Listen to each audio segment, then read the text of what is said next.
Hello, everyone, and welcome to our presentation for our Pitkevy energy storage project.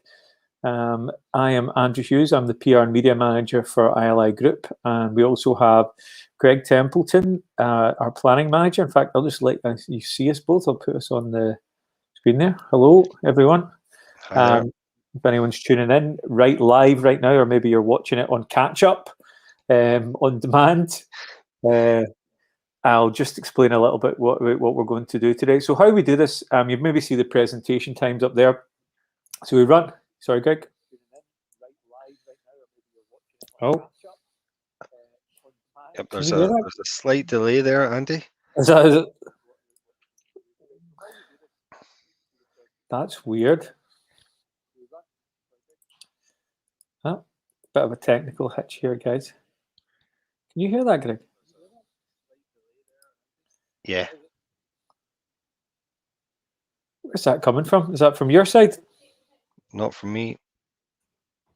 Yeah. Oh dear.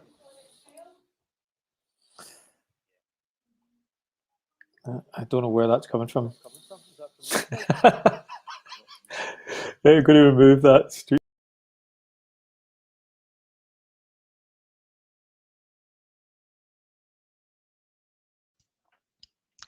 So, hi to anybody who's logged on, and we are having, as you can see,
email us. So our email address. Hi, Greg. My email address is gt@ili-energy.com, and Andy's email address is ah@ili-energy.com. Andy. Okay. Yeah, I think I worked out what was happening there. We were getting a bit of a feedback from another browser that was running. It's kind of like a bit of a delay there. So I don't think anyone could hear you, Greg, there. But that's good. Well, they maybe heard the last two sentences. It was really good. It was one of the best presentations I think I've given. But we're doing these presentations every 15 minutes or every half an hour, is it? Until 7 o'clock. So if anybody has stayed on through the silence, we're going to be starting our presentation at 3:15, and then we're going to run the presentation. The presentation lasts about 15-20 minutes, and then we'll have a questions and answers stage where you can ask us questions about the project, and we'll try and answer them for you. If we get cut off again, or if you have to go and do something, we are here until our last presentation starts at 7:15. So you can go away and come back and catch the next one, or if you watch one just now but you think of a question later on, you can come back on and ask us a question, and me and Andy will be here until then, and we'll try and answer them for you. Great. I think I've just got the chat up here as well, and I can see Dave's watching from the Community Council and Ron as well. Hi, Dave. So hello. I think we might have met you guys last time we'd done this. We also I think we've done a wee quick presentation to you guys as well at the Community Council. So this is going to be very similar. It's basically very similar to what we've done last time. But if you bear with us, we'll just get started in a few minutes. But any questions you have, pop them in the chat, which I can see you guys have worked out, so that's great. And we'll start the presentation about in the next couple of minutes. So, okay, Andy, one of the things I think these guys will be interested in is why we're doing this again. Yeah, we had done our public consultation before, so that's maybe something you could add in at the start of the presentation, just to explain explain that part of it. I will. Okay, cool. Okay, so if you just give us a second, I will get this live. I'll get this up and running, guys.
Okay, guys, so we'll just get started with the presentation.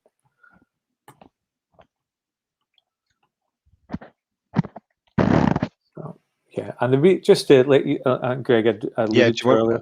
Yeah, you can do that. Yeah, so as part of the planning process for a major application, we hold public consultations.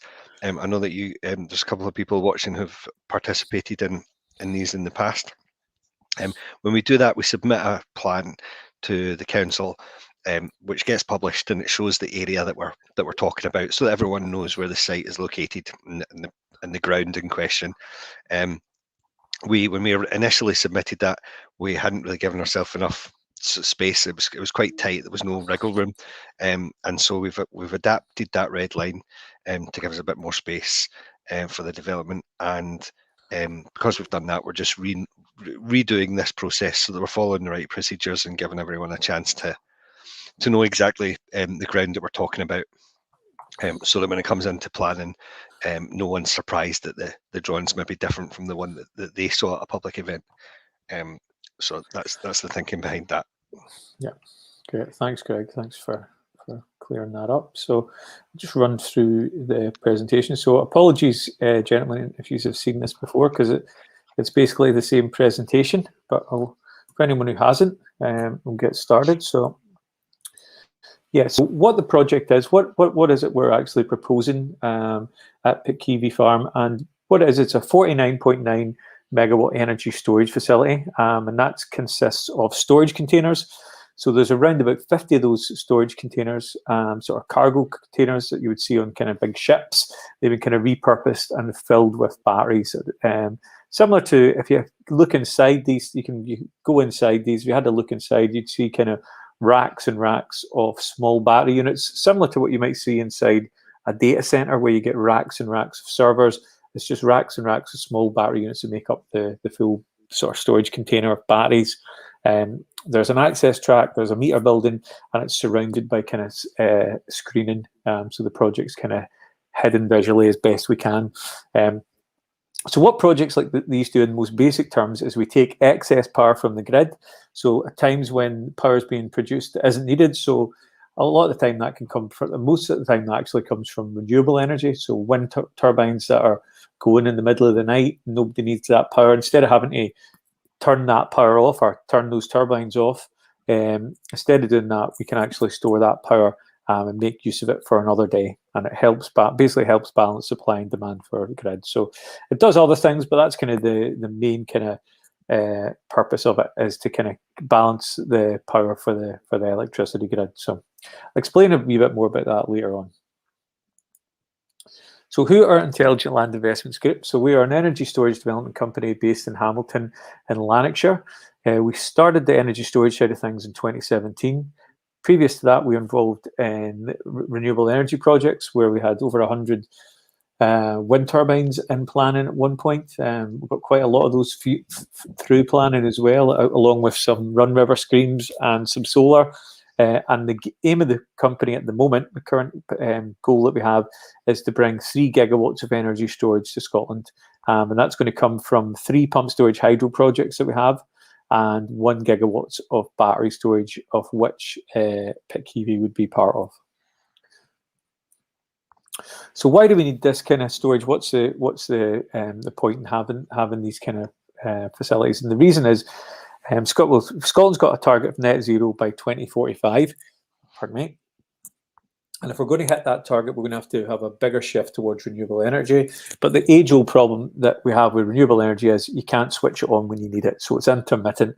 It only works. You're at the mercy of the sun, when it's solar for the sun, wind when it's windy, and that doesn't always meet demand. And what's previously happened is when that demand's not been there, and we needed power, we would switch on either gas or coal or nuclear to make up the difference. But as we move away from fossil fuel generators, that leaves a gap in that demand, a gap in that kind of power.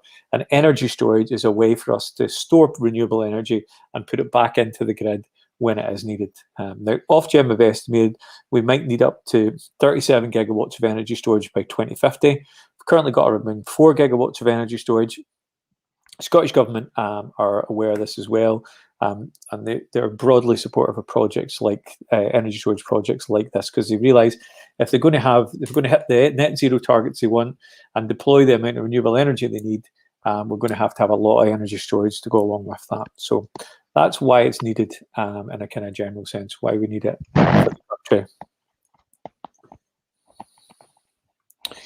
But why in this location? So the reason why we're at this at Pitkevy Farm is we're located near the Glenrothes GSP, and basically a GSP is a grid supply point, which is a hub for the grid network in effect. So it's where you'll see large pylons with high voltage electricity come in to this kind of large substation, get broken down into smaller voltages, out to smaller substations, and eventually out to your kind of homes and businesses. So it's a major hub for the grid. Now across Scotland, there's a number of these grid supply points, but there's very few of them actually have the kind of capacity that we would be able to take that kind of round about 50 megawatts that we're looking to put into the grid. So Glenrothes is one of these few locations where we can actually get that power in, and we can get available land beside it. So those are the reasons why we're in this exact location. Now here, this is a sort of location plan. If you can kind of see the red line boundary there, that kind of gives you a rough kind of footprint of where the project's going to be. So it's land at Pitkevy Farm, Leslie, Glenrothes, taking access from Falkland Hill Road. We're about 1 kilometre from Glenrothes to the east, and about 1 kilometre to Leslie, from Leslie to the south. And the closest kind of dwellings closest kind of properties are around 600 metres away, so a good distance away from any kind of properties. Okay, so now this is a kind of a blown out view of the site layout. So you can see we've got the access track coming through the kind of main farm down to the south, into the kind of the storage facility. So you can see the smaller units there. In fact, they've got a better plan of this here. If I just move in here, there we go. It's kind of zoomed in. So the energy storage units themselves, the storage containers, are the kind of green rectangles sort of facing each other.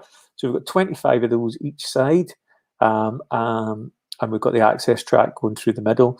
We've got a 3 metre high wooden fence on the outside of that, and on the outside of that again, we've kind of got new trees, broadleaf trees and shrubs that we're going to plant around there. Over time, will come to screen the fence and the project entirely. There's also a small meter building, which I'll talk a wee bit about as well. And there's also a retention pond as well for kind of drainage. So that kind of gives you a kind of a view of what the project's going to look from above. Andy, I Yeah. forgot to say, I got some feedback from our technical consultants as to. I can't hear you very well, Greg. Can I hear you? Is that better? That's much better, mate. Yeah. Okay. I got some feedback from our technical consultants as to the height of some of that planting when it goes in. Yeah. So there's a mix of planting, but the few trees that are going there, they're between 1.5 and 2 meters tall when they go in. So 2 meters is almost the height of a door, like in your house. And the fence that screens the development is 3 meters high. So it's already going in. That planting's already going in quite fairly large. Yeah. And obviously that grows over time. Totally. Great, thanks, Greg. Yeah, I'll see a wee question here from Lynn, from the Community Council.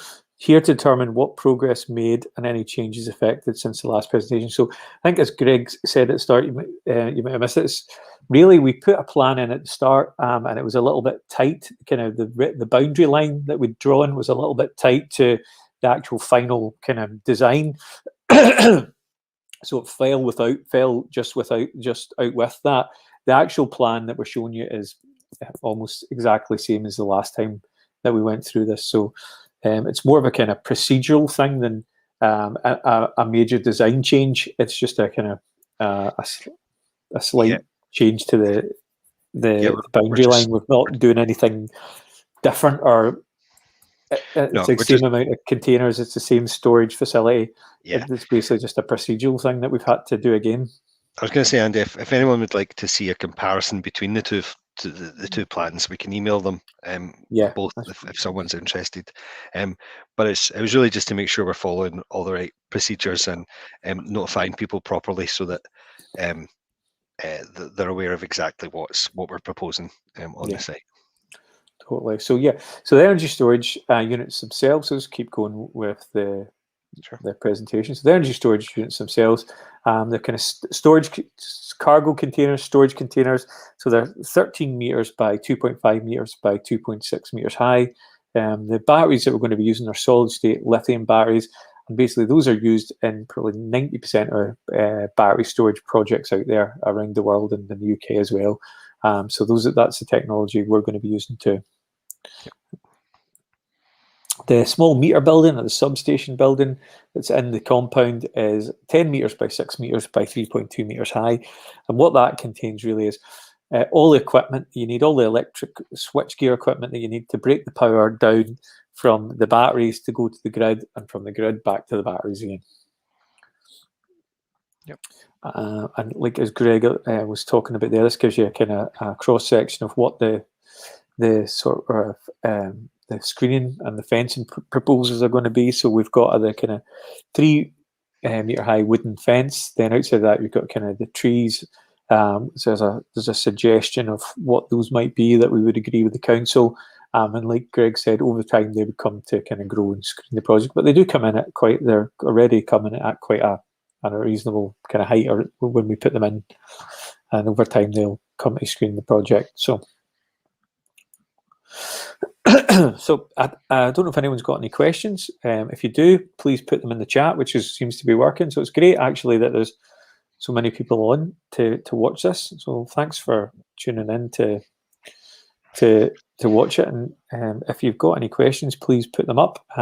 If you're watching this and you can't see the chat box, you can certainly contact me on my mobile number, which is 07456 539 239. Andy, sorry, people might want to write down your phone number, so do you want to give people a minute, just maybe to get do you know what I'll do? Paper? I will actually put it on the front of this presentation. That's what I'm going to do right now. Okay, that's what we'll do. Oops. And also, we'd like to invite everybody to stay for the full 4 hours. That would be nice. Keep us company.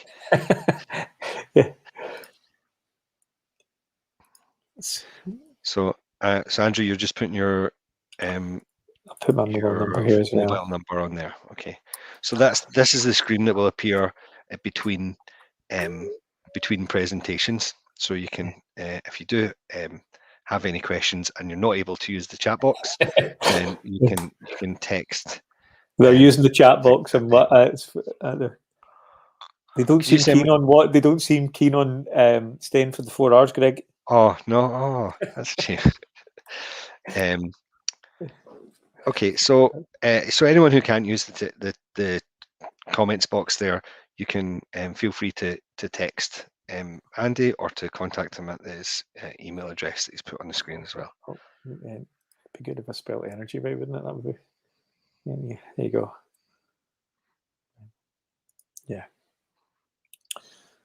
So if anyone's got any questions, guys, put them up. Hopefully we answered them all last time, but you never know if anything comes to you. But what we would appreciate, I know you probably did fill out the questionnaire that's on the screen as well. But if you get a chance, if you could fill out the questionnaire again as well, because this would be a full new kind of process as part of this. So we would need to get all those comments again and collate them. So any other questions or comments, please put them down in there. Yeah, Andy, I think with this application, we will still include the comments that were made last time, just so that the planning department are aware of those. Sense, yeah. Fair enough. All right, is there any more questions coming up? I'm just having a look here. And no, I can't see any. So I think if there's no more questions, what we'll do is we'll come back for the next one at 2:15. Is that right? Is that what you're saying? Yeah, 3:45. And has there been any changes to specification, acoustic fencing, etc.? You may not remember this, but I live in Pitkevy. Oh yeah, I do remember Lynn. Yeah, Lynn was the lady that stayed right beside it. Yeah, so the acoustic fencing is still, that was always part of the application. So I think, I remember you showing us on the map where you stayed. Yeah, that's right. So the acoustic fencing, that's still in place, and we've still got the screening. So from where you're staying, it's going to be, I think it was over 1 kilometre away. Yeah, if I remember it was 900 meters or something. So you're not going to be able to hear it from there. You shouldn't hear it at all. No. So one of the interesting things. So one of the sites that we had up in Aberdeenshire, there was houses much closer, and there was houses that were about 400 meters, so away from the site, and the noise levels calculated in their bedrooms at night time was 20 decibels, and the noise level required to be achieved in a quiet bedroom is 30 decibels. So it was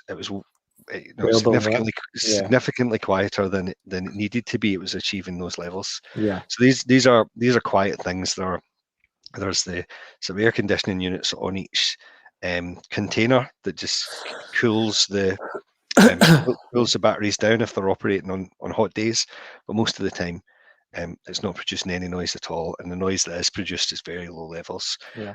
As part of the planning process, the environmental health department will be consulted, and they'll have to look over the noise information that we supply, and they might well put a condition on the planning to say that the project has to operate within certain specified conditions. So that would restrict the noise levels that were able to be produced, and that's usual. That's quite common. That's a usual part of the process. So there shouldn't be any issues for anybody on this site for noise. Yeah. Thanks, Greg. All right. Yeah. So I think if there's any, I'll just give it a second. But thanks, Lynn, for that question again. It's good to explain that to people. So that's good that these questions get asked, and then other people can find out things about it. So. No,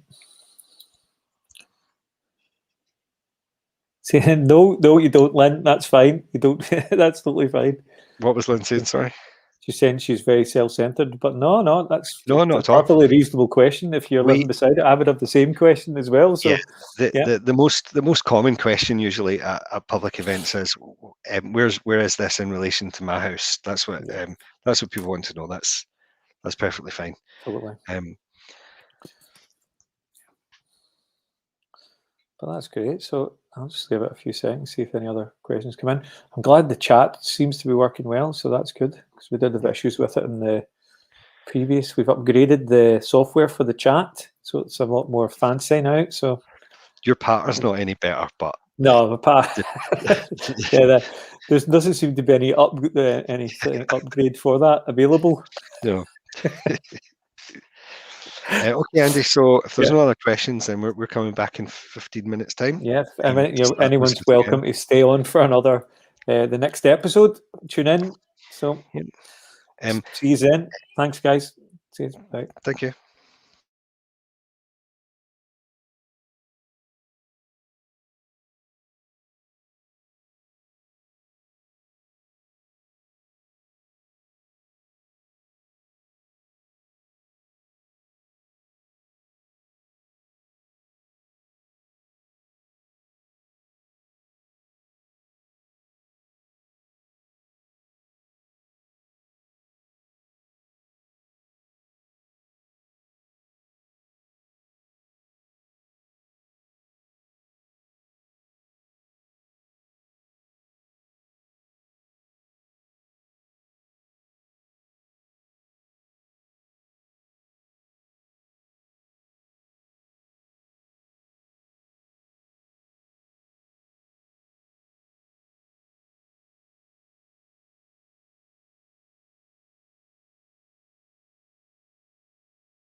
Hello. So, hi there. I'm Greg Templeton. I'm the Planning Project Manager for Intelligent Land Investments Group. You're on the page for the public consultation for the Pitkevy energy storage project that we have. We're running presentations today from 3 o'clock through to 7 o'clock every half an hour.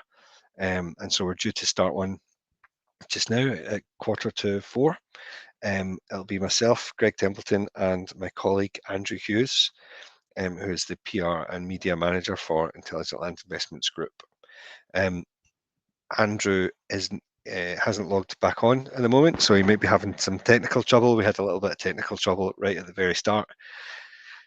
Today, which we've ironed out, hopefully, Andrew's going to take you through some slides which explain a little bit of background to who we are, who the Intelligent Land Investments Group Hello, is. welcome to Hi, anyone Andy. who's tuned in for our 4:45 presentation of our Pitkevy energy storage project. Andy. Greg, were you talking there? I was, mate. That's okay. I was just, I noticed you were just a minute or so late, so I had started to just explain. This is not going very well, isn't it? It's not our best one. No. I was just explaining that we're running these presentations every half hour or so until 7 o'clock. If someone can't watch just now and they want to come back later on, that's fine. You can catch another one. And we're doing a questions and answer sort of section after each one.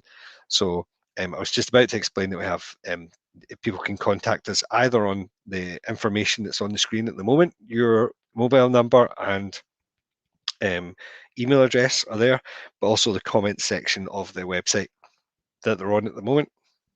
Down the side, there's comments. You'll maybe see some comments and questions people had put on from the first presentation. If you're watching this just now, you can write in there and we'll see your questions and we'll answer them. But Andy, I'll hand it over to you if you want to crack on with the presentation, start going through the slides. That's great. Thanks, Greg. Thanks for cool, no problem. doing that. I couldn't hear you, obviously. That's okay.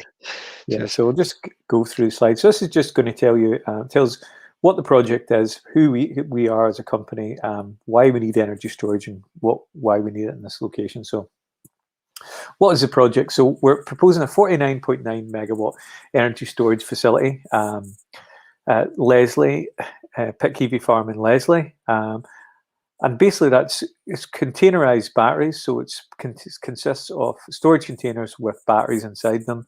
And I'll show you some pictures of what they're going to look like later. There's also a small meter building and some fencing and screening and an access track down to that.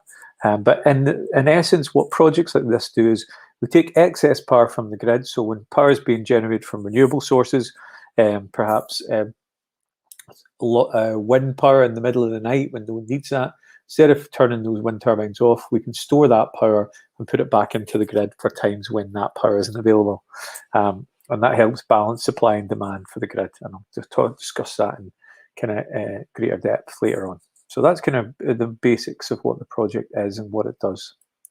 So who are Intelligent Land Investments Group? So we're an energy storage development company based in Hamilton, Lanarkshire. We started the energy storage side of things in 2017 with a mission to bring 3 gigawatts of energy storage to Scotland through developing 3 pump storage hydro projects. The most advanced of those being Red John.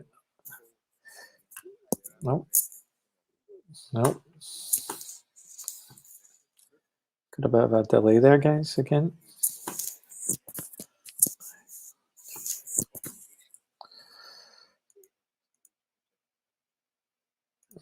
Sorry, sometimes we get a bit of feedback. Obviously, these were the mercies of technology.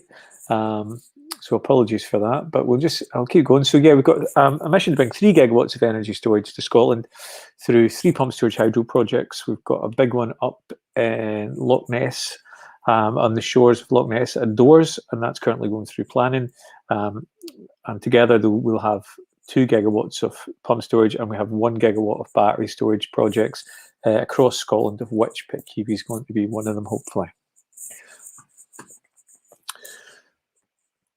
So why do we need it? Why is energy storage needed? So Scotland's got a target of net zero by 2045, and a big part of that's going to be moving to more renewable energy sources, moving away from fossil fuel. And the way we're going to, unfortunately, as we do that, we become more reliant on renewable energy. And the problem that you have with renewable energy is that it only works when the wind blows, when the sun shines, etc. So we have to, it's intermittent, so we can't turn it on to meet demand. So what we've done previously, what happened in the past is when renewable energy wasn't available, we'd switch on the coal or the gas or the nuclear, and we would make up that difference. Now, as we move away from these kind of big fossil fuel power plants, that leaves a gap in generation, and that gap in generation has to be filled. It can be filled with energy storage. So that's what we're doing at the moment, is we're trying to get that, fill that gap with energy storage, so that we can keep the lights on, basically keep the power on for everybody, and we don't have big dips in kind of generation. So energy storage lets us do that. Ofgem have estimated we could need up to 37 gigawatts of energy storage by 2050. We currently have around about 4 gigawatts, so we're quite a wee bit away from that. Scottish Energy Strategy, published in 2018, broadly supports new energy storage projects, because they realise if we're going to have as much renewable energy as the country needs, we're going to have the energy storage as well to back that up. So the next few slides gives you an idea of, why are we in this location? So the land is next to the Glen Rothes grid supply point, so we're quite near to the big substation, just to the south of where we are, so the southeast. And what that grid supply point is basically a hub for the grid network. So it means that power comes in on pylons at high voltage, get broken down into smaller voltages, sent out to smaller substations, and eventually down to your kind of businesses and homes.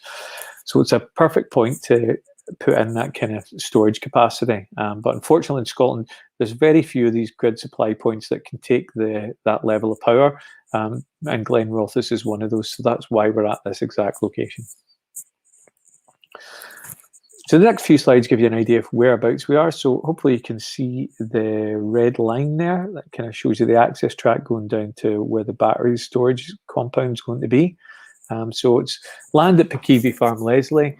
We're taking access off the Falkland Hill Road. Pardon me, we're 1 kilometre from Glen Rothes to the east, and 1 kilometre to Leslie to the south. And the closest housing we have are around about 600 metres away, so a good distance from any kind of properties. So this gives a better kind of drawing of what this is actually going to look like. So we've got the red line coming down from the Falkland Hill Road, a new access track that we're going to make, going through the fields to the south, and coming along to the actual energy storage compound. So I've got a better drawn here. That will show you a little bit more detail. So if you can see the kind of green rectangles, they're the energy storage units, or the storage containers, and there's 25 of those either side. So that making up 50 storage units in total. We've got the access track going down the middle. The pink line on the outside represents the 3 metre high wooden fence. And outside of that, we're going to plant quite a bit of new tree planting, so native broadleaf trees and shrubs that over time will come to grow and screen the project as best we can. So that gives you an idea of what the actual project is going to look from a kind of plan view. Now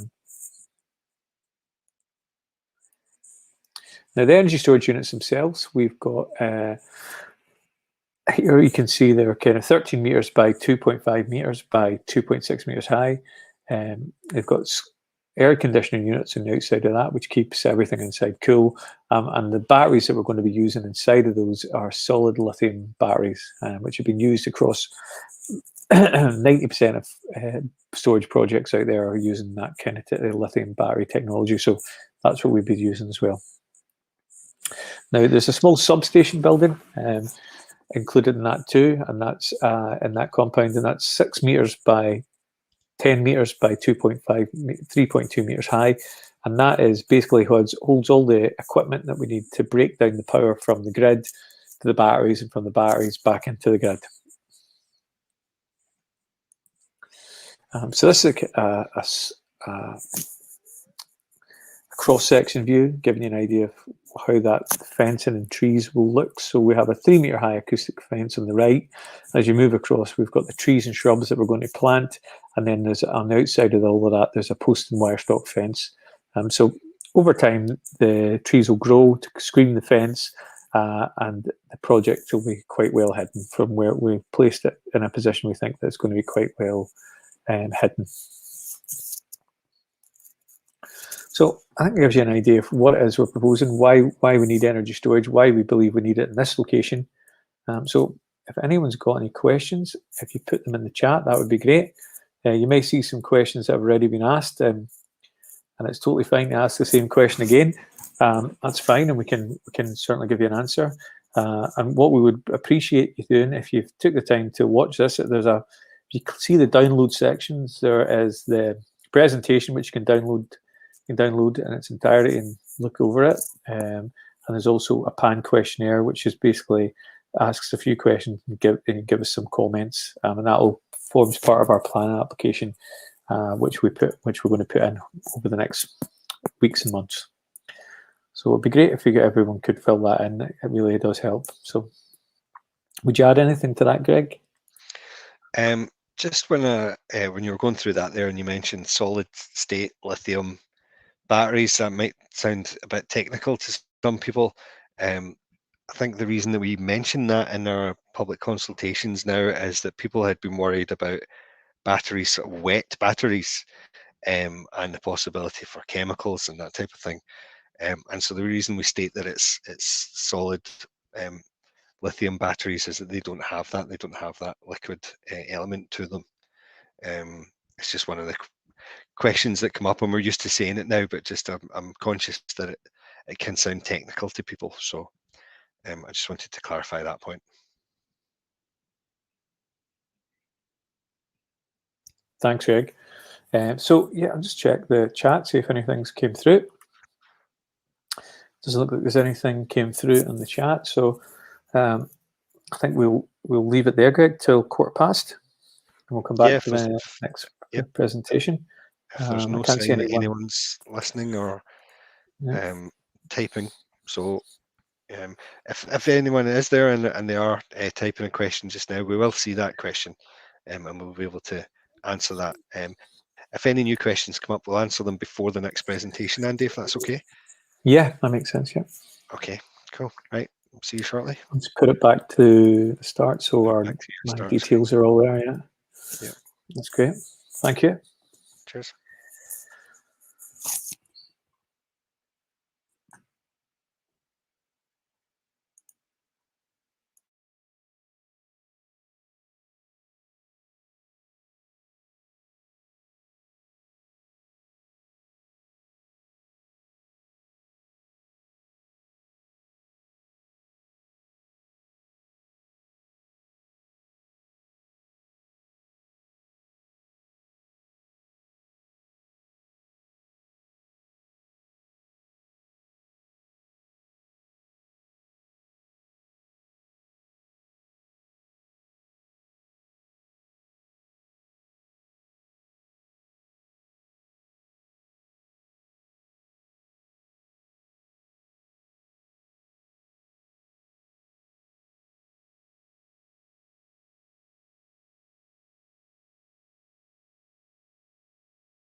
Hello and welcome to anyone who's tuned into our 4:15 presentation of our Pitkevy Energy Storage Project. I am Andrew Hughes. I'm the PR and Media Manager for Intelligent Land Investments Group.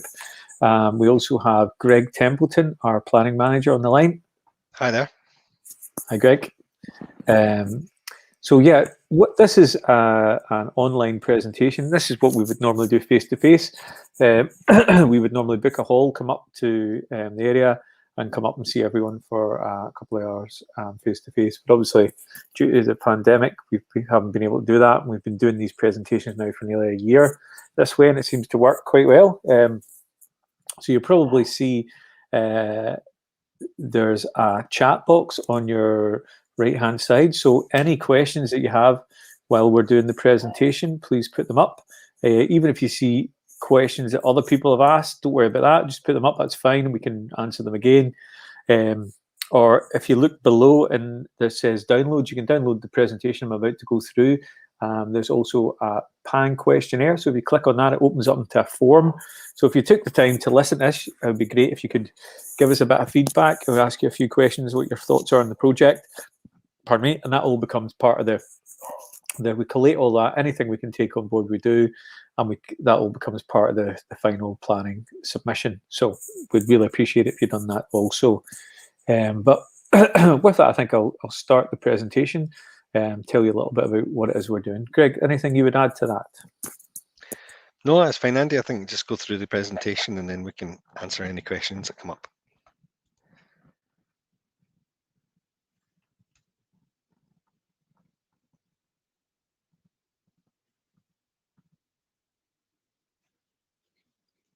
Did you hear me okay there, Andy? Your audio has disappeared. Apologies there. You can hear me now? Yeah, I can hear you now, mate. Yeah, that's great. A bit of technical problems. We've had a few of those today, but oh well, that's the nature of it. We can't really just need to make the best of it as we can. So yeah, this presentation tells us a little bit about our company, why we need energy storage in Scotland, why we need it in this location, and also a few planning drawings so you can get an idea of what it is we're doing, what the sort of scale of the project that we're doing. So what is the project? So we're proposing a 49.9 megawatt energy storage facility, and that's made up of containerized batteries. So basically storage containers or cargo containers filled with racks and racks of batteries. You can walk into these, and if you've ever seen inside a data center, you have kind of racks and racks of servers. This is very similar. It's just racks and racks of small battery components that make up the full container. And we've got a number of those on the site alongside a small meter building. The whole thing's encapsulated in a fence, and it has screening as well with trees and bushes on the outside. But I'll go into that in a little bit more detail in a few slides' time. But in essence, what this projects, all energy storage projects do is we store excess energy from the grid and put it back into the grid when it is required. Now, a lot of the time that power comes from renewable energy. So we get power from maybe wind turbines going in the middle of the night and no one needs that power. Instead of having to switch those turbines off and lose that power, we get to store that power and we put it back into the grid when it is required. And that helps balance supply and demand for the grid. And I'll go into that again in a wee bit more detail in a few slides' time. So who are Intelligent Land Investments Group? So we're an energy storage development company based in Hamilton, Lanarkshire. We started the energy storage side of things in 2017. Previous to that, we were involved in renewable energy projects, so solar, wind, hydro, and we've done a number of those projects and brought them to fruition. And what we realised along that journey was that energy storage was going to be the next thing that Scotland needed right after we got this large amount of renewable energy. Unless we had energy storage, we were going to run into some major problems. So our mission's been to bring 3 gigawatts of energy storage to Scotland. We're doing that through developing 3 pump storage hydro projects, the most advanced of those being Red John on the shores of Loch Ness up at Doors, and that's currently in the planning process. And we have another gigawatt of battery storage projects that we're developing as well, which Pitkevy will be part of. I would say, Andy, as well, that delivering energy storage and a flexible grid network is now part of the Scottish Government's energy policy.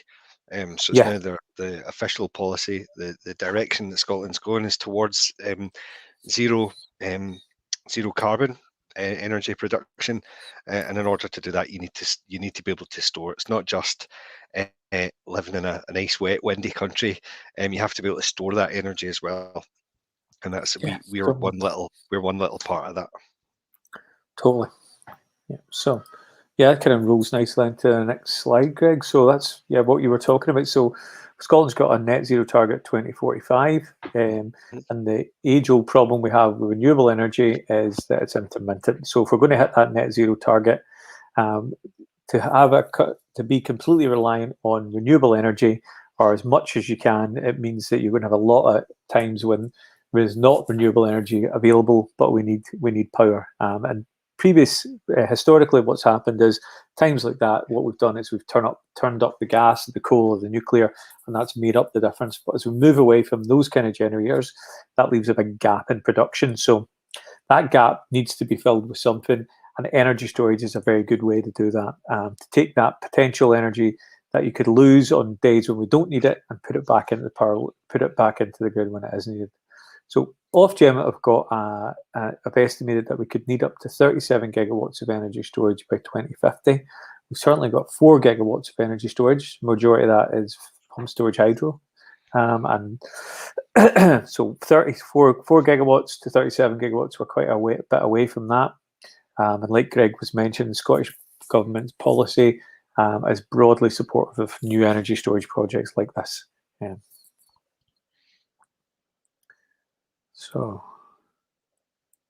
But why do we have to have it in this location? So the land that we have located is near the Glen Rosses GSP, our grid supply point. And what a grid supply point is a hub for grids. So basically, it's a large substation where transmission power comes in on pylons, high voltages, gets broken down into smaller voltages out to smaller substations, and eventually out to homes and businesses. So it's a good location to add in energy storage. But unfortunately, in Scotland, there's loads of grid supply points, but there's not very many of them actually have the power available, have the capacity available to put that power in. So that's why we're at the land near Glen Ross's grid supply point. So we've got a location plan here. The next few drawings are kind of planning drawings, show you where we are and what the project's going to look like. So if you can see the kind of red line boundary there, it shows you the access. It shows you at Pitkevy Farm where the project is. We're taking access off the Falkland Hill Road and coming down south to the south of this site here. So we're 1 kilometre from Glen Rosses to the east. We're 1 kilometre to Leslie to the south, and we're about 600 metres away from any other housing, any other dwellings or housing. So we're quite a distance away from any properties. Now here's a kind of more zoomed in version of the storage facility. So you can see the access track coming through the farm at Pitkevy, down to the south here, for a new access track that we're going to build down to the energy storage compound. So I've got a better version of that. I can show you. Yeah. So if you can see the kind of rectangles, the green rectangles, those are the energy storage containers. So we've got 50 of those, 25 either side of the access track, with if you look at the purple line, that is a 3 metre high wooden fence. It's going to screen the project. Outside of that, kind of green hatched area is going to be where we're going to put new planting. So native broadleafs, trees and shrubs that over time will come to grow to encapsulate the project and screen it really well visually. The energy storage units themselves, these are the storage containers or the cargo containers that you've probably all seen on the back of lorries. These have been repurposed, as I've mentioned previously, and they now contain the racks of batteries that make up the full unit. And the outside of those, there's also some air conditioning units to keep everything inside cool. And those are 13 meters by 2.5 meters by 2.6 meters high. The technology in the batteries is solid state lithium. And that's what's been successfully used on most projects across the UK and worldwide for battery storage. And those have been sort of a proven technology that they work well. Now, the substation building is part of that compound as well, and that is basically contains all the electrical equipment we need to take the power from the batteries and put it into the grid, and from the grid back to the batteries to recharge them. Now, it's a prefab GRP building up to 10 meters by 6 meters by 3.2 meters high, and with a colour that will agree with the council. So this is a kind of cross section, gives you an idea if you're coming from right to left. We've got the acoustic fence, the 3 meter high wooden fence. We've got the trees and shrubs that we're going to plant. Obviously, they won't be fully grown when they first get planted, but over time they'll grow to screen the project. And outside of that, there's a post and wire stock fence as well. So hopefully that gives you an idea of what it is we're proposing, what energy storage is, why we need it, and why we're actually in the location here at Leslie. So I'm just going to check. Would you add anything to that, Craig? No, the only thing that occurred to me that time round, Andy, was people are interested in exactly what it is. You've explained it's essentially shipping containers, and the batteries are stored on shelves inside that. Then that's screened behind like a timber noise attenuation fence, and then there's landscaping outside of that, and that all helps to screen it. But just the size of the containers themselves, so there's 2.6 meters high. I think it's worth explaining to people that the sort of average ceiling height in a house is 2.4 meters high. A door is 2.1 meters high, so 2.6 meters high is a bit higher than the ceiling in your living room, and so that's the height of the containers, and the fence that goes around that is a bit taller. So in order to properly screen the containers, the fence is 3 meters high, and the planting that goes in, when that goes in, that will be about 1.5 to 2 meters high, and obviously that grows over a period of time to help to screen it. But it's very well screened by the fence and by the planting that's in from day one. And obviously we try and locate it on parts of sites where it's far away from roads. It's not immediately on anybody's eye line. It's not in a prominent location. So we take all these factors into consideration when we're positioning the development on the ground. And so hopefully just that helps people to understand a bit more about what they're getting. Thanks, Craig. No problem. So just checking the chat here. So if anyone is listening and they've got any questions, please put it in the chat box on the right hand side of your screen. And if you can't see the chat box, you can see my phone number on the screen there. You can text us as well.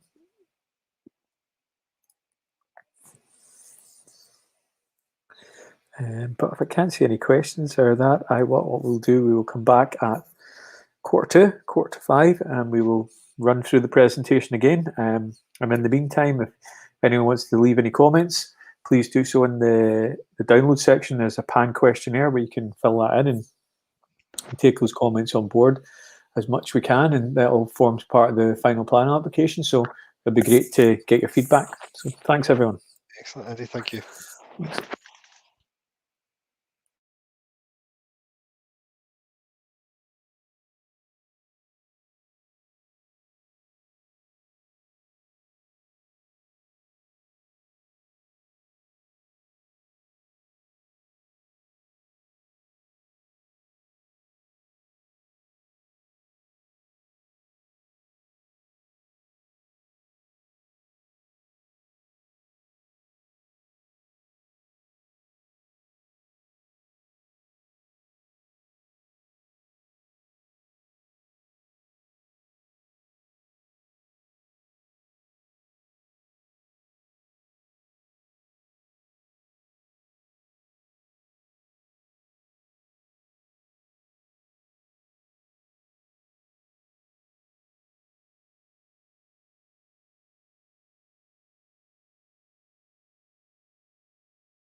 Yeah, cool, mate.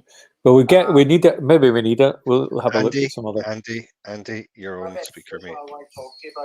Andy, you're on speaker.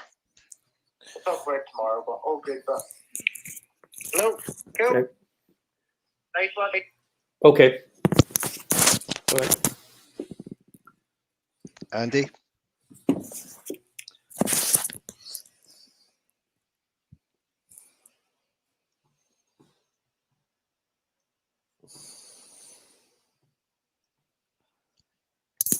Andy. Yes, Greg. Hold on. You've unmuted yourself. I've unmuted myself. Okay. And we heard a bit of your call there. That's all right. Okay, I'm just trying to technical problems. So this has not been very good from a technical point of view, this presentation. Well, I think people have been able to see it, and we've had people participating. Getting feedback. That's the main bit, isn't it? Getting the feedback. Yep. Getting the feedback. So that's good. There was a bit of feedback. Okay. So I would maybe just put your mute off, and if you're at the screen, put your headphones in so